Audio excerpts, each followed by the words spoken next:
Assalamualaikum warahmatullahi wabarakatuh. Puji syukur kepada Tuhan Yang Maha Esa, karena pada hari ini kita dapat melaksanakan diskusi hukum acara Mahkamah Konstitusi yang diampu oleh Bapak Ugun Guntari SHMH.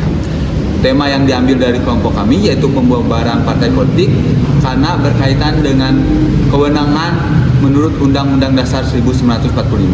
Untuk pemaparan awal, Saudara Agi dipersilakan. Baik, terima kasih kepada moderator dan juga rekan-rekan yang telah memberikan saya kesempatan untuk dapat sedikit menjelaskan mengenai salah satu kewenangan Mahkamah Konstitusi di Indonesia, yaitu mengenai putusan pembubaran partai politik. Pembubaran partai politik merupakan kewenangan Mahkamah Konstitusi yang secara eksplisit diatur dalam pasal 24C ayat 1 Undang-Undang Dasar 1945. Pasal tersebut menyebutkan bahwa Mahkamah Konstitusi berwenang mengadili pada tingkat pertama dan tingkat terakhir yang putusannya bersifat final, termasuk memutus pembubaran partai politik.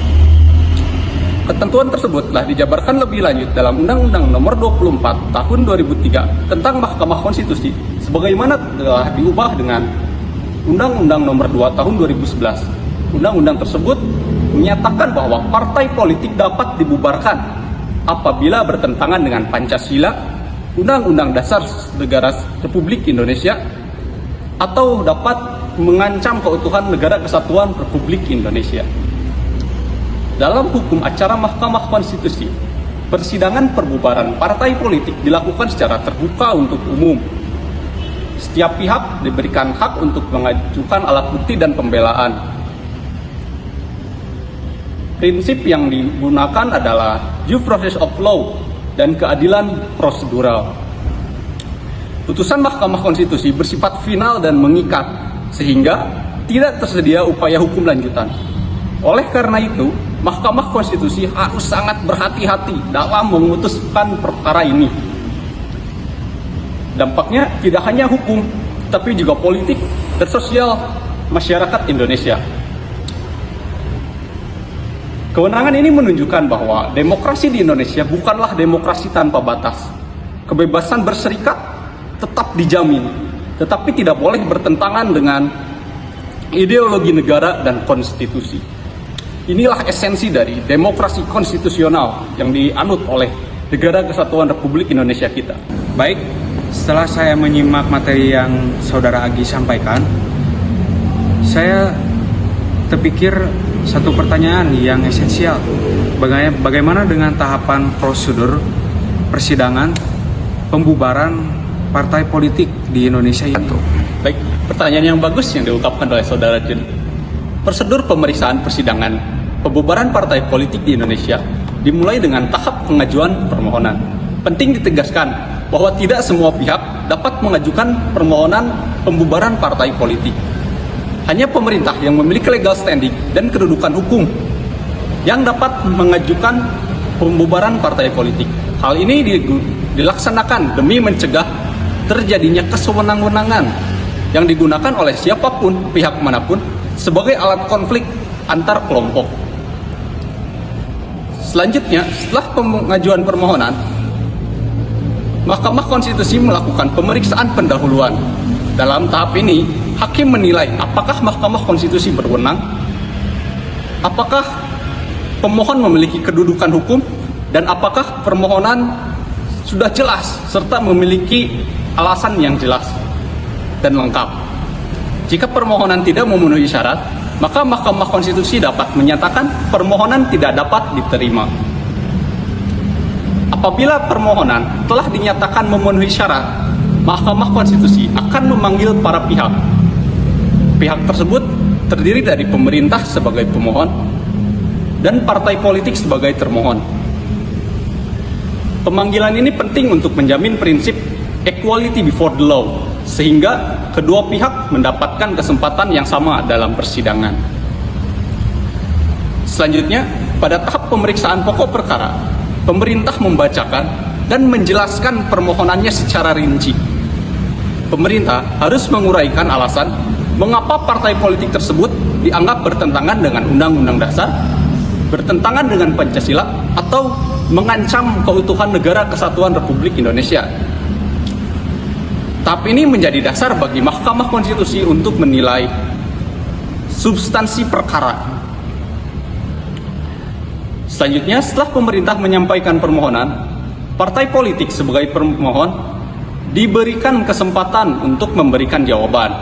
Dalam jawaban ini, partai politik dapat membantah dalil pemerintah dan menyampaikan pembelaan. Tahap ini menunjukkan bahwa pembubaran partai politik bukan tindakan sepihak, melainkan melalui proses peradilan yang adil. Selanjutnya ada tahap pembuktian, merupakan tahap yang sangat krusial dalam pemeriksaan pembubaran partai politik. Pemerintah harus memberikan dalil-dalilnya melalui alat bukti seperti dokumen, saksi, ataupun keterangan ahli. Beban pembuktian utamanya berada pada pemerintah, karena pembubaran partai politik berdampak besar terhadap hak politik warga negara. Setelah pembuktian selesai, para pihak diberikan kesempatan untuk menyampaikan kesimpulan tertulis. Kesimpulan ini berisi rangkuman fakta, bukti, dan argumentasi hukum dari masing-masing pihak. Tahap ini membantu hakim dalam menyusun pertimbangan hukum. Selanjutnya, hakim akan melakukan rapat permusyawaratan hakim. Dilakukan secara tertutup oleh para hakim konstitusi. Dalam rapat ini, hakim menilai seluruh fakta dan bukti yang terungkap di persidangan. Hasil dari rapat ini dapat menjadi dasar bagi Mahkamah Konstitusi dalam mengambil putusan. Dan terakhir, putusan Mahkamah Konstitusi dibacakan dalam sidang terbuka untuk umum. Putusan tersebut bersifat final dan mengikat, sehingga tidak mungkin adanya upaya hukum lanjutan.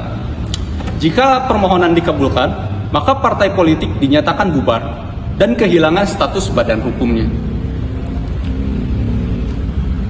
Dengan demikian, tahapan hukum acara pembubaran partai politik di Mahkamah Konstitusi menunjukkan bahwa pembubaran dilakukan melalui proses hukum yang ketat.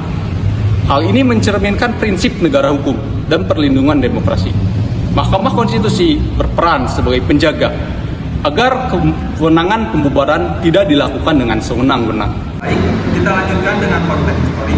Saya persilakan Jody untuk menyampaikan pandangannya.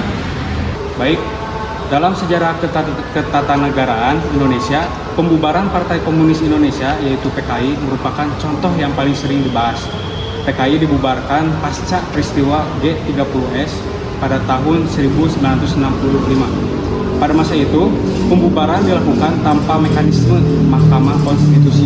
Pembubaran PKI dilakukan melalui TAP MPRS nomor 25 tahun 1966. Ketetapan tersebut melarang PKI dan penyebaran ajaran komunisme, Marxisme, dan Leninisme. Proses ini lebih bersifat politis daripada yuridis. Selanjutnya saya persilakan saudara Andi. Kasus pembubaran PKI menunjukkan bahwa pembubaran partai politik tanpa mekanisme hukum yang jelas berpotensi melanggar prinsip negara hukum.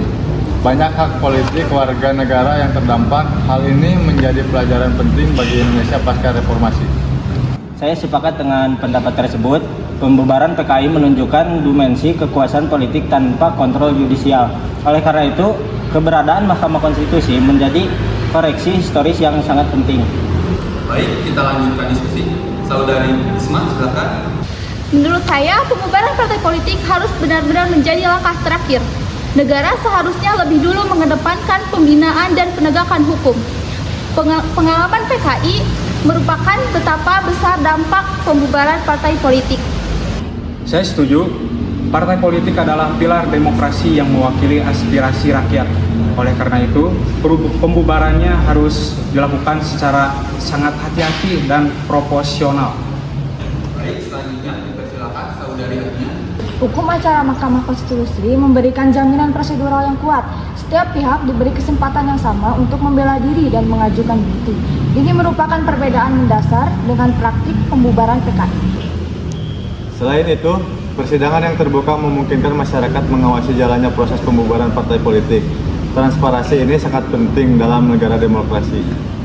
Selanjutnya saudara Ilham, silakan. Dengan adanya Mahkamah Konstitusi, pembubaran partai politik kini dilakukan melalui mekanisme hukum yang jelas. negara tidak lagi bertindak sewenang-wenang. Hal ini mencerminkan prinsip negara hukum. Saya melihat ini sebagai kemajuan besar dalam ketatanegaraan Indonesia. Kekuasaan negara kini dibatasi oleh hukum dan konstitusi.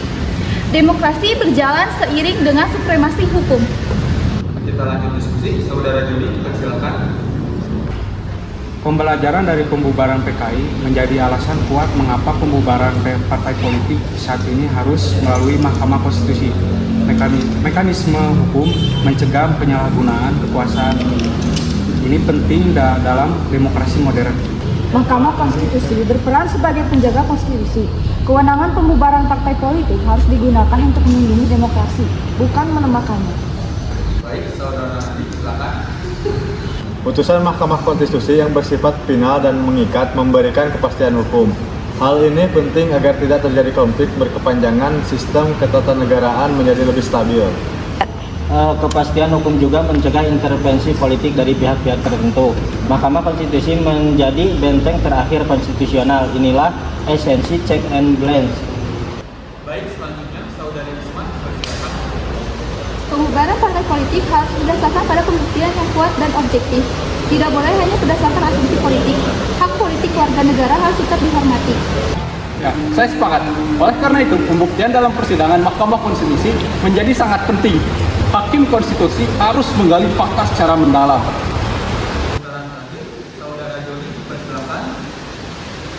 Baik, Mahkamah Konstitusi memiliki tanggung jawab besar dalam menjaga keseimbangan antara demokrasi dan stabilitas negara. Sejarah PKI menjadi pengingat pentingnya supremasi hukum. Pembubaran partai politik tidak boleh dilakukan secara sewenang-wenangnya. Saya sepakat. Mahkamah Konstitusi memastikan pembubaran partai politik dilakukan secara adil, konstitusional, dan transparan. Dengan demikian, demokrasi tetap terjaga. Baik, dari diskusi ini dapat disimpulkan bahwa tahapan hukum acara pembubaran partai politik di Mahkamah Konstitusi dimulai dari pengajuan permohonan oleh pemerintah hingga pengucapan putusan yang bersifat final dan mengikat. Prosedur ini dirancang untuk menjaga keseimbangan antara kewarganegaraan dan perlindungan hak konstitusi warga negara. Demikian diskusi kelompok kami mengenai tahapan hukum acara pembubaran partai politik di Mahkamah Konstitusi. Semoga diskusi ini menambah pemahaman kita semua. Wassalamualaikum warahmatullahi wabarakatuh.